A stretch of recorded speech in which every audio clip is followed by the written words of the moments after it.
কথা বলো না।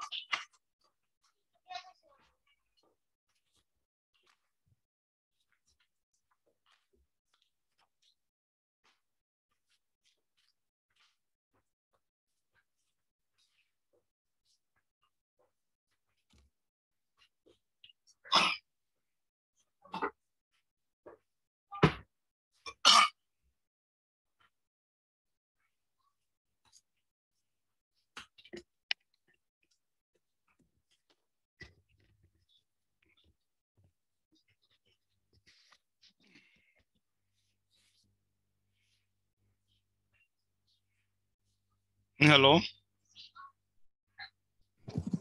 স্যার আসসালামু আসসালামু আলাইকুম। আলাইকুম স্যার। ওয়ালাইকুম আসসালাম। বাকিরা কই? স্যার সবাই তো আছে গ্রুপে দেখলাম। জয়েন হয় না, কারণ আপনারা দুইজন হয়েছেন।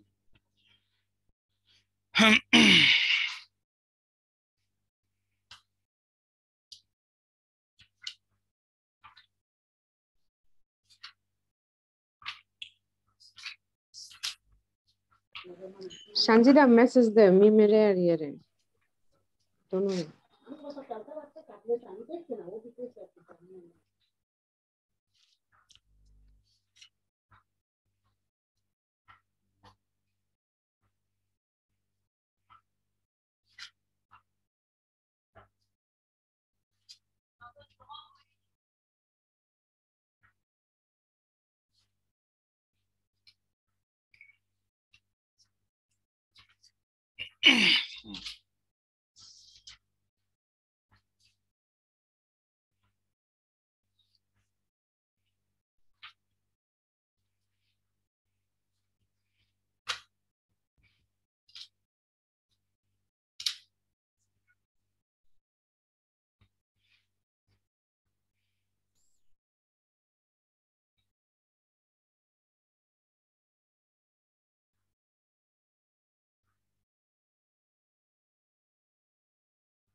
Hello,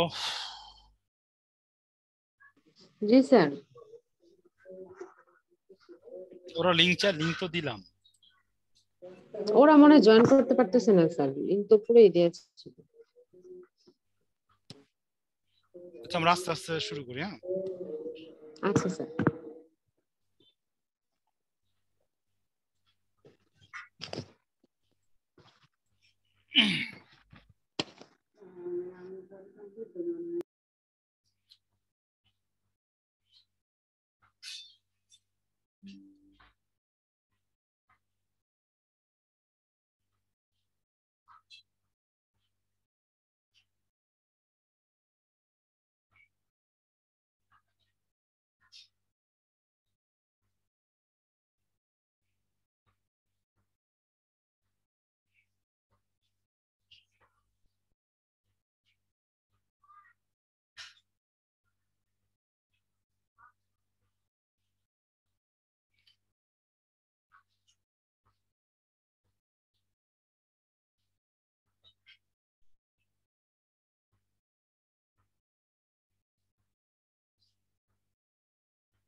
hello.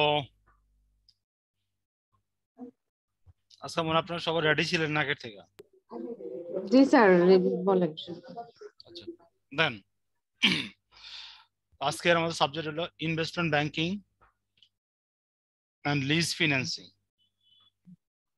Investment banking, lease financing, মূলত পক্ষে বইটা দুইটা ভাগে ভাগ করা হয়েছে। একটা হলো ইনভেস্টমেন্ট ব্যাংকিং, আর একটা পার্ট হলো লিজ ফিন্যান্সিং। ইনভেস্টমেন্ট ব্যাংকিং আর লিজ ফিন্যান্সিং। আজকে আমরা আলোচনা শুরু করুন ইনভেস্টমেন্ট ব্যাংকিং থেকে।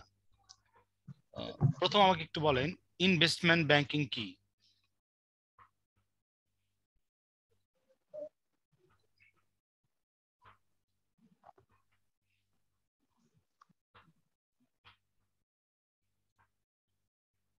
ইনভেস্টমেন্ট ব্যাংকিংটা কি? সঞ্জিতা বলেন ইনভেস্টমেন্ট ব্যাংকিং কি? স্যার পারি না। বুঝি না। স্যার পারি না।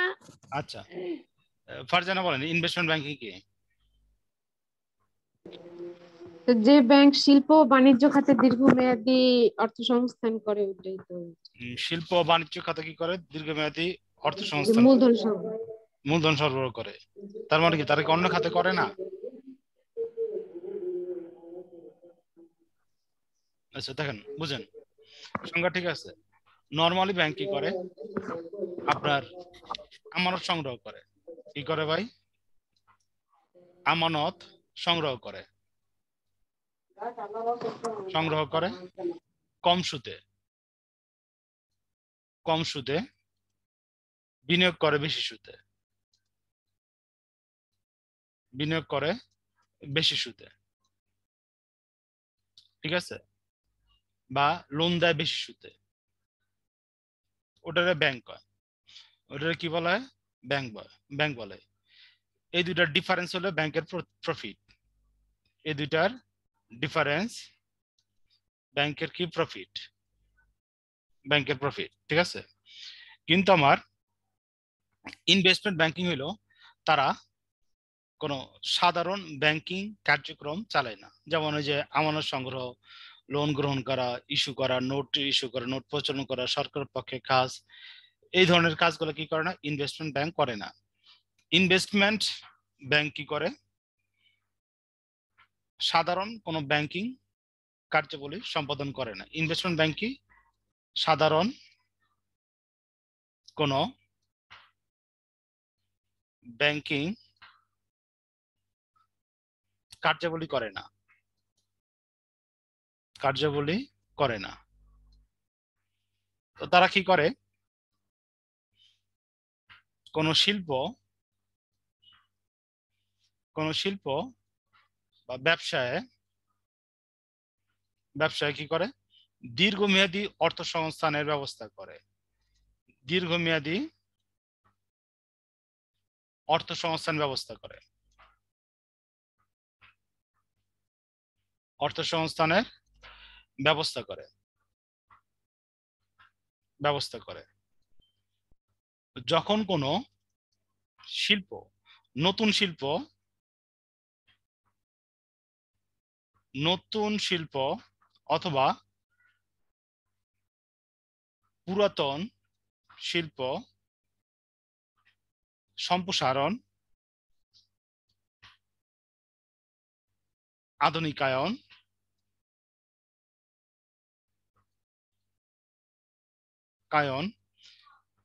এই জন্য সাধারণত কি করে? ইনভেস্টমেন্ট ব্যাংক কি করে? লোন দিয়ে থাকে। ইনভেস্টমেন্ট ব্যাংক কি থাকে? লোন দিয়ে থাকে। এক্সাম্পল হিসেবে আমরা বলতে পারি investment corporation of Bangladesh, ICB, investment corporation of Bangladesh, BASIC, Bangladesh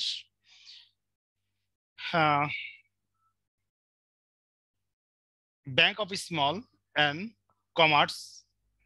এই দুইটা কি ইনভেস্টমেন্ট ব্যাংকের উদাহরণ। এই দুটি কি আপনার ইনভেস্টমেন্ট ব্যাংকের উদাহরণ। ইনভেস্টমেন্ট ব্যাংক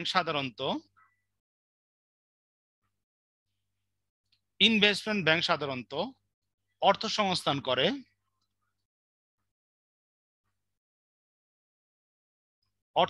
করে কার অর্থ সংস্থান করে? সরকারি, গভর্নমেন্ট অ্যান্ড নন গভর্নমেন্ট ইনস্টিটিউশনের, নন গভর্নমেন্ট কোম্পানির অর্থ সংস্থান করে থাকে ইনভেস্টমেন্ট ব্যাংক। কিভাবে অর্থ সংস্থান করে থাকে? লং টার্ম ফান্ড রাইজ করতে হেল্প করে। কি করে ভাই? লং টার্ম ফান্ড রাইজ করতে হেল্প করে। কি ধরনের ফান্ড? কিভাবে ফান্ডগুলা রাইজ করে? শেয়ার বিক্রি কইরা, স্টক বিক্রি কইরা, বন্ড বিক্রি কইরা কি করে? ফান্ডগুলা রাইজ করে, সহায়তা করে ইনভেস্টমেন্ট ব্যাংক। মূলত পক্ষে ইনভেস্টমেন্ট ব্যাংক হইল একটি মধ্যস্থতাকারী প্রতিষ্ঠান।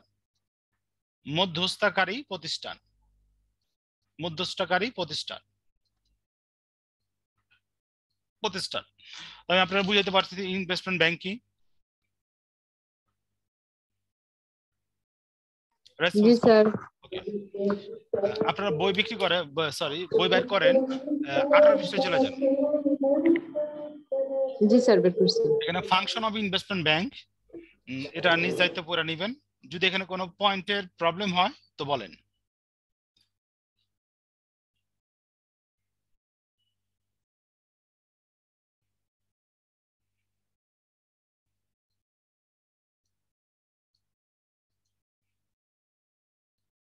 দেখেন, এখানে আমি একটা পয়েন্ট আলোচনা করতেছি, পয়েন্ট 12 নম্বরটা। ঠিক আছে? Bridge financing.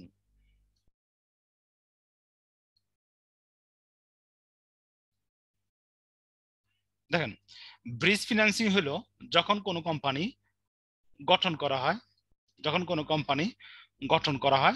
ওটার জন্য বিভিন্ন ধরনের কার্যাবলী সম্পাদন করে। বিভিন্ন ধরনের কি কার্যাবলী সম্পাদন করে? সম্পাদন করে। ওই কার্যাবলীতে সহায়তা করে কে? ইনভেস্টমেন্ট ব্যাংক, ওই কার্যে বলতে সহায়তা করে ইনভেস্টমেন্ট ব্যাংক, ঠিক আছে। এবং কোম্পানি গঠন করতে সহায়তা করে, কোম্পানি কি গঠন করতে কি করে সহায়তা করে।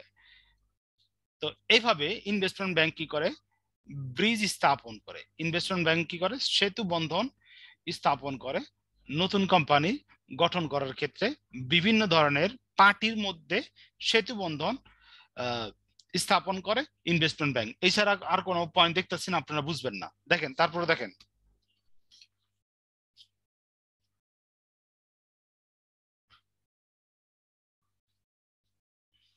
কোনো পয়েন্টের সমস্যা থাকলে বলেন। স্যার অবলেখনটা কি? লেখক অবলেখক, অবলেখক মানে যখন আপনি কোনো শেয়ার বিক্রি করবেন, শেয়ার আপনি কি করবেন বিক্রি করবেন, তখন কোম্পানি নিজে বিক্রি করে না, কোম্পানি নিজে বিক্রি করে না, নিজে বিক্রি করে না, তখন কোম্পানি দায়িত্ব দেয়, কোম্পানি দায়িত্ব দেয় যারে ওই হলো অবলেখক, এগুলো কি অবলেখক। এই অবলেখকের বিনিময়ে কি পায় কমিশন পায়, ক্লিয়ার। এবং দেখেন এই যে অবলেখক, এই অবলেখক নির্বাচন করে ইনভেস্টমেন্ট ব্যাংক, যেটা আপনার সামনে আলোচনা আরো ক্লিয়ার হইব।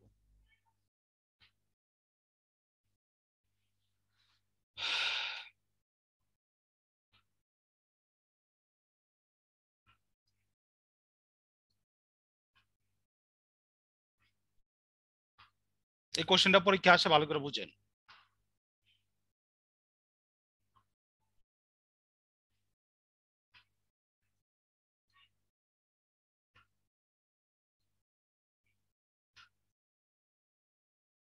দেখেন ইনভেস্টমেন্ট ব্যাংক ব্যাংকও না আবার বিনিয়োগকারীও না, ইনভেস্টমেন্ট ব্যাংক ব্যাংকও না আবার বিনিয়োগকারীও না, কথা বুঝছেন। তনু জয়েন হইতে পারতেছে না। কন্টিনিউটি ওয়েবসাইটে লেখাইতেছে।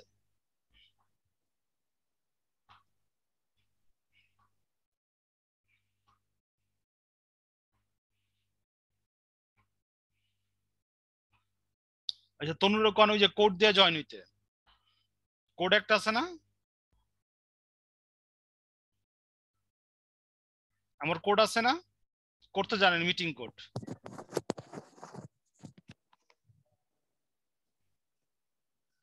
দেখেন আপনি এটা লেখেন 707-115-2332, 707-115-2332, এটা মেরা দেন, এটা মেরা এই যে শাকিল স্যার পাসওয়ার্ড, যদি লিংকে জয়েন করতে না পারে এভাবে জয়েন করতে পারেন।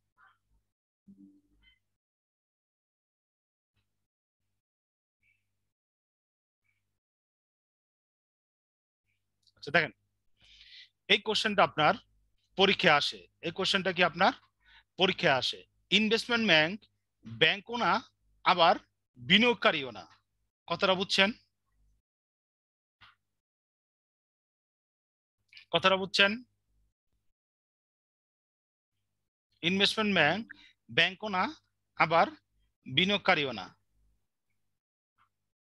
স্যার আসসালামু আলাইকুম। হ্যাঁ স্যার ওয়ালাইকুম শুরু আসসালাম। কখন করছেন? বেশিক্ষণ হয় না, এই 7 মিনিট হইব, কারণ আজকে সবার লেট হয়েছে। অনেকখানি শেষ হয়ে আমার গেছে তনু। নেট ছিল না তো এই জন্য এই যে বুঝতে দেখেন পারিনি জয়েন। বেশি আলোচনা হয় না, এই যে এতটুকু আলোচনা করছি সংজ্ঞাটা, এরপরে কার্যাবলীতে একটু প্রবলেম আসলো ওইটা একটু আলোচনা করছি, এরপরে আমরা যে একটা বোর্ড কোশ্চেনে চলে গেছি। ইনভেস্টমেন্ট ব্যাংক ব্যাংকও না আবার বিনিয়োগকারী না। দেখেন ইনভেস্টমেন্ট ব্যাংক রে যে আমরা ব্যাংক বলি এইটা বলা ঠিক না, তারপরে প্রথম থেকে আমি কিন্তু ইনভেস্টমেন্ট ব্যাংক বলতেছি। ইনভেস্টমেন্ট ব্যাংক ব্যাংক বলা এটা ঠিক না, কেন ঠিক না, কারণ এটা ব্যাংকের মতো কাজ করে করে না। আবার দেখেন ইনভেস্টমেন্ট ব্যাংক বিনিয়োগকারীও না আবার ব্যাংকও না, ইনভেস্টমেন্ট ব্যাংক বিনিয়োগকারীও না ব্যাংকও না। সাধারণত ব্যাংক কি করে, সাধারণত স্যার। বুঝেন জিনিসটা। হুম স্যার কয় পেজ লেখা হয়েছে? 2 পেজ, এটা দেখলে হয়ে যাবে আপনার। ঠিক আছে, দেখেন ইনভেস্টমেন্ট ব্যাংক, ব্যাংক না, সাধারণত ব্যাংক কি করে, যেটা জনগণের কাছে টাকা আছে, জনগণের নিকট যে টাকা আছে ওটা কি করে, জমা করে ব্যাংকে, এবং ওটা কি করে, উচ্চ সুদে কি করে, উচ্চ সুদে কি করে, লোন দেয়, উচ্চ সুদে কি করে আপনার লোন দেয়।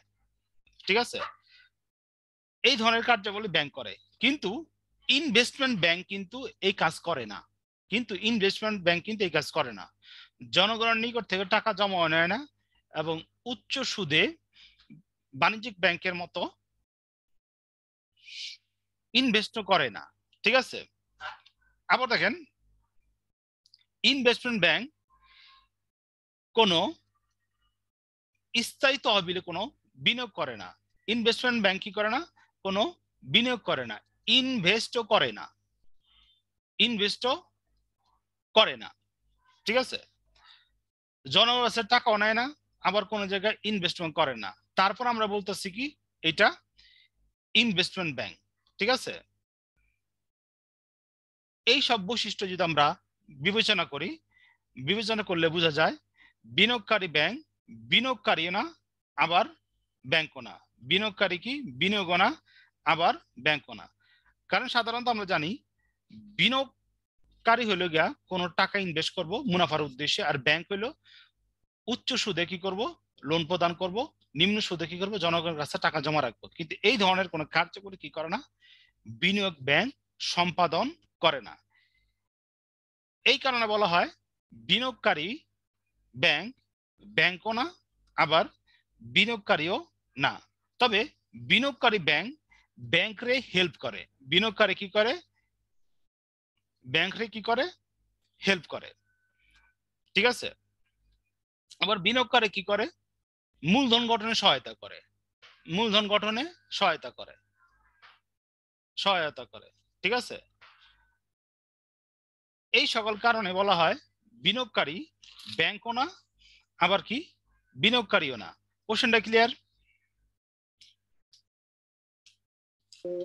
জি স্যার। আচ্ছা, তারপরে বাকি যে কোশ্চেন আছে 1.8 পর্যন্ত নিজেরা পড়ে লিখবেন। 24 পৃষ্ঠায় চলে যান।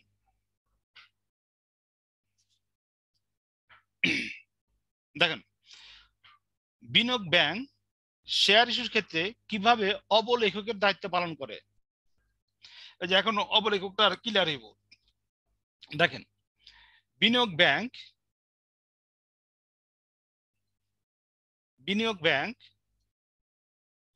আমরা 24 পৃষ্ঠা চলে যান। বিনিয়োগ ব্যাংক শেয়ার ইস্যুর ক্ষেত্রে সবার বই আছে না ভাই? জি স্যার।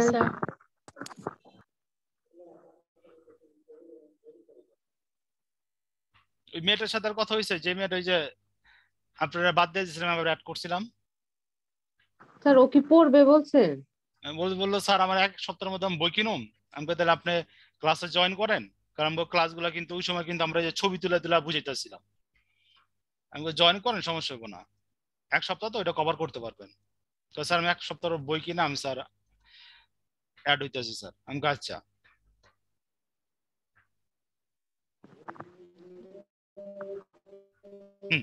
দেখেন স্যার আমার মনে পড়বো না। আচ্ছা বাদ দেন। থাকতো। আচ্ছা খেয়াল করেন, বুঝেন বিনিয়োগকারী ব্যাংক শেয়ার ইস্যুর ক্ষেত্রে কিভাবে অবলেখকের দায়িত্ব পালন করে। ঠিক আছে, এই যে এখন অবলেখকের জিনিসটা আর আপনার ক্লিয়ার হইব। ঠিক আছে, বিনিয়োগকারী সাধারণত কি ভাই, দুই ভাবে কি করে ভাই অবলেখকের দায়িত্ব পালন করে। 1 নম্বর হচ্ছে আলোচনা সাপেক্ষে, প্রথম হইতেছে ভাই আলোচনা সাপেক্ষে, আলোচনা সাপেক্ষে সাপেক্ষে। ঠিক আছে, আচ্ছা ইস্যুকারী প্রতিষ্ঠান কি, ইস্যুকারী প্রতিষ্ঠান কি, ইস্যুকারী প্রতিষ্ঠান কি, এটা বলতে কি বুঝেন?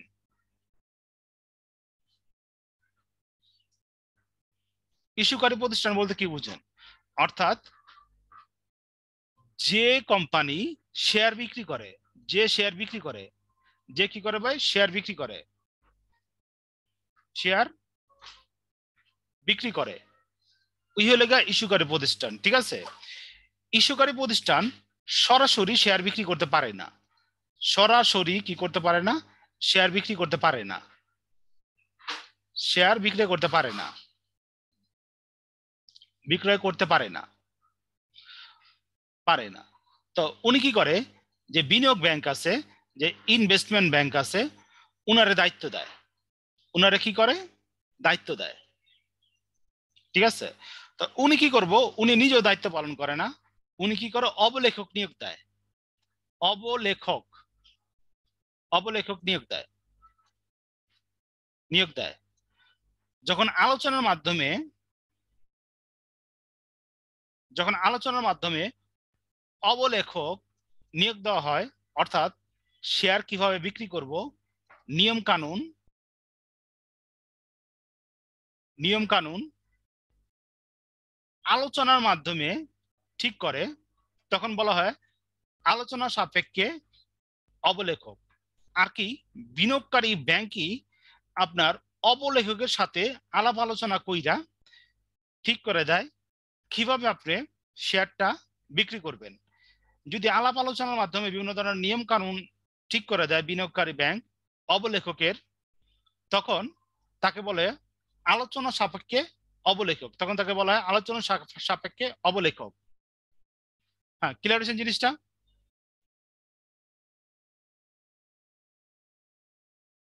Hello, Yes, sir. আচ্ছা 2 নাম্বার দেখেন, 2 নম্বর হলো প্রতিযোগিতামূলক দরপত্র পদ্ধতি অবলম্বন। প্রতিযোগিতা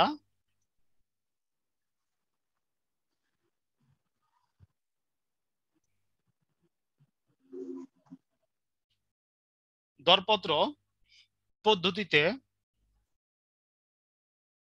অবলেখক। দেখেন, এই ক্ষেত্রে কি করব, সবাই টেন্ডার সাবমিট করব। এই ক্ষেত্রে ভাই সবাই কি করব, টেন্ডার সাবমিট করব। অর্থাৎ আপনার কোম্পানির টেন্ডার কি করব, সাবমিট করব। কারা করব, অবলেখক করব। অবলেখক টেন্ডার সাবমিট করব। ঠিক আছে, মনে করেন একটা কোম্পানি বলল আমি আপনার শেয়ার বিক্রি করে দেব, আমারে 25 পয়সা দিলে হইব।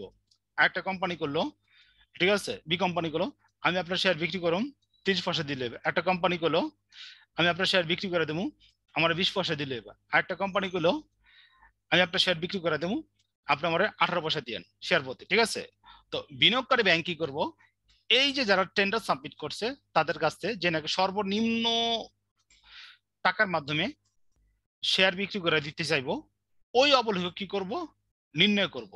তো এই ক্ষেত্রে প্রতিযোগিতার মাধ্যমে কি করা হয়, অবলেখক নির্ধারণ করেন। কে নির্ধারণ করেন, বিনিয়োগকারী ব্যাংক কার পক্ষে হইয়া, ইস্যুকারী প্রতিষ্ঠান হইয়া। ইস্যুকারী প্রতিষ্ঠানকে, যে ইস্যুকারী প্রতিষ্ঠান হলো কোম্পানি, ইস্যুকারী প্রতিষ্ঠান কোম্পানি, যে কোম্পানি শেয়ার বিক্রি করতে চাইতেছে।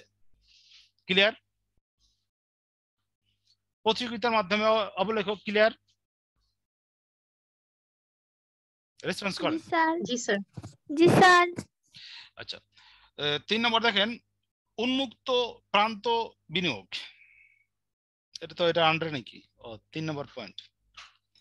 দেখেন, উন্মুক্ত প্রান্ত বিনিয়োগ কোম্পানি, ওপেন ওপেন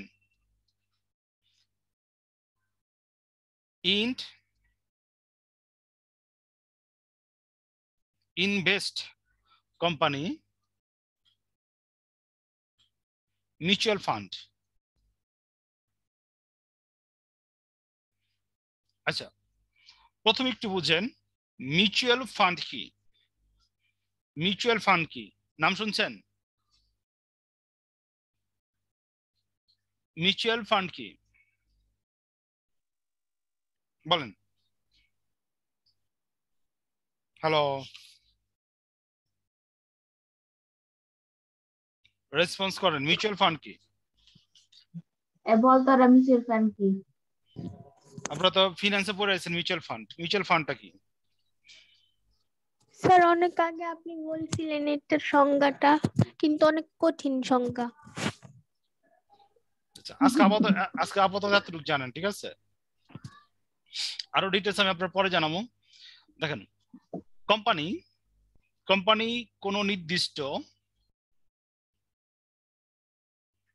কোনো নির্দিষ্ট উদ্দেশ্যে যদি আপনার লোন গ্রহণ করে মার্কেট থেকে, কোনো নির্দিষ্ট মার্কেট থেকে লোন গ্রহণ করে, তো এমন ফান্ডে কি বলা হয়? Mutual fund. এমন ফান্ডে কি বলা হয়? Mutual fund. মিউচুয়াল ফান্ডের বিপরীতে কি পায়? ইন্টারেস্ট পায়। মিউচুয়াল ফান্ডের বিপরীতে কি পায়? ইন্টারেস্ট পায়। ওই মিউচুয়াল ফান্ড দুই ভাবে ক্রয় বিক্রয় করা যায়, দুই ভাবে আপনার বিক্রয় করা যায়। মিউচুয়াল ফান্ড কয় ভাবে বিক্রি করে ভাই? দুই ভাবে, ঠিক আছে? একটা হলো কি আপনার ডাইরেক্ট মেথড। এটা আপনার সরাসরি মেল কইরা, ইমেলের মাধ্যমে কিনতে পারেন, ফোনের মাধ্যমে কিনতে পারেন, অথবা সরাসরি কিনতে পারেন, ঠিক আছে? আরেকটা হলো ইনডাইরেক্ট হলো কি আপনার বিক্রয় প্রতিনিধির মাধ্যমে কিনতে পারেন। কিসের মাধ্যমে ভাই? বিক্রয় প্রতিনিধির মাধ্যমে কি করতে পারেন? কিনতে পারেন। ক্লিয়ার? আচ্ছা, এরপর দেখেন মিউচুয়াল ফান্ডের জনপ্রিয়তার কারণ, এটা নিজ দায়িত্ব করে নেবেন। মিউচুয়াল ফান্ডের জনপ্রিয়তার কারণ, এটা আপনার নিজ দায়িত্ব করে নেবেন। তারপরে 26 পৃষ্ঠায় চলে যান। দেখেন মিউচুয়াল ফান্ডের প্রকারভেদ।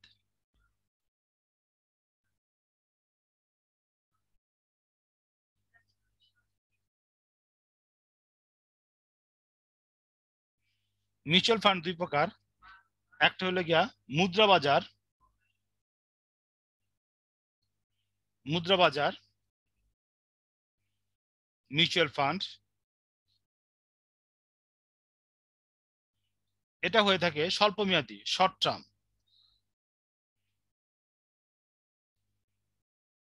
দুইটা হলো গিয়া স্টক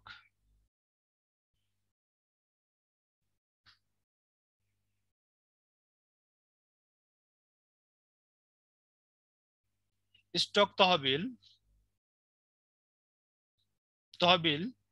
মিউচুয়াল ফান্ড।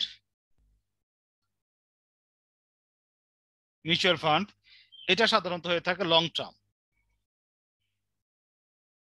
এটা শর্ট টার্ম ফান্ডের জন্য, আর এটা কি লং টার্ম ফান্ডের জন্য, ঠিক আছে?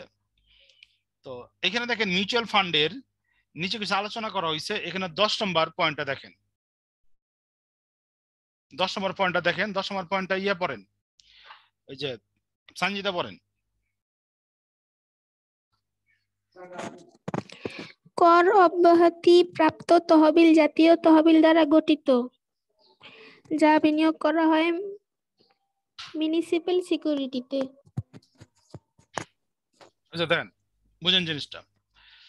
তো আপনারা কি ইনকাম ট্যাক্স করছিলেন অনার্সে? না স্যার। আচ্ছা দেখেন, ইনকাম ট্যাক্সের ক্ষেত্রে ট্যাক্স বেনিফিট পাবেন, ট্যাক্স ছাড় পাবেন, ট্যাক্স ফি পাবেন, ছাড় পাবেন, ঠিক আছে? ট্যাক্স ছাড় মানে কর অব্যাহতি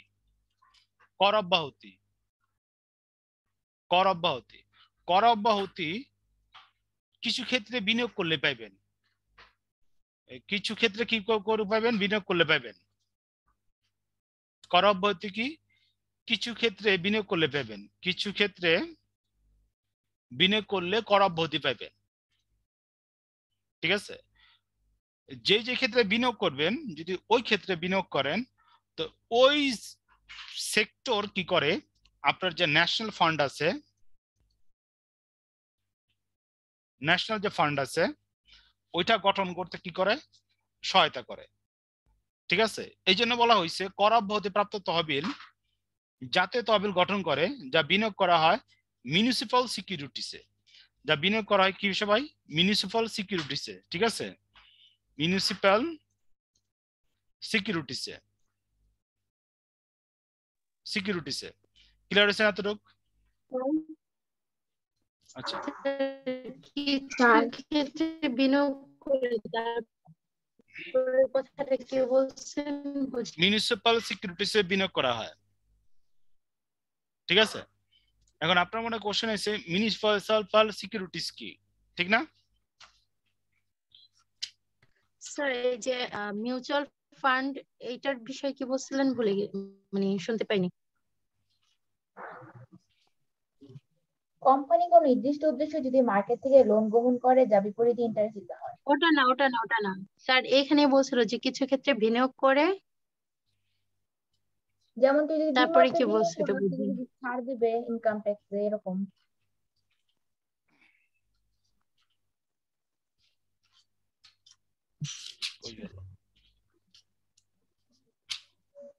আচ্ছা দেখেন, বুঝছো? মিউনিসিপাল সিকিউরিটিস হলো সরকারি সিকিউরিটিস, এটার নাম টামগুলো পরে বলুন না আপনারা, ঠিক আছে? মিউনিসিপাল সিকিউরিটিস হলো সরকারি সিকিউরিটিস, ঠিক আছে? তো এই পর্যন্ত আপনারা বুঝছেন আলোচনা? আচ্ছা, তারপরে স্যার দেখেন, বলেন। স্যার বিমাতে বিনিয়োগ করলে এরকম ছাড় দেয় ট্যাক্সে। হ্যাঁ, ছাড় দেয়। ওটা আপনার ট্যাক্সের কোন কোন জায়গায় ছাড় পায় আপনার আমি ছবি দিয়ে দেবো, সমস্যা নাই, ঠিক আছে? সোনার ইন্স্যুরেন্স ওই এরকম সরকারি ইয়ে।